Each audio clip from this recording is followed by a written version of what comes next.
потомку кочевника. Эй, кочевник, что с тобой? Где в глазах твоих огонь? Где всегда готовы к бою лишь тебе покорный конь? Где твой меч с блестящим шлемом? Где ты прячешь без кору? Почему твой флаг с тотемом не трепещет на ветру? Где колчан и лук упруги с запасною тетивой? Почему в ногах супруги ты улегся головой?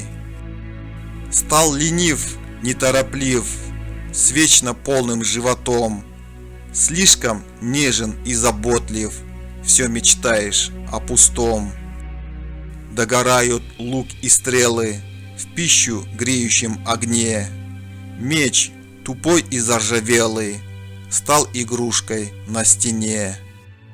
И тотем, полуистлевший, сгинул в недрах сундука. Конь, бока свои отъевший, ждет на завтра мясника. Всю жизнь теперь проводишь в тишине надежных гнезд, и давно уже не ходишь, головою касаясь звезд.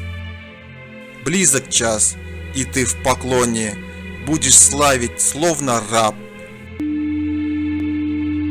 или мощь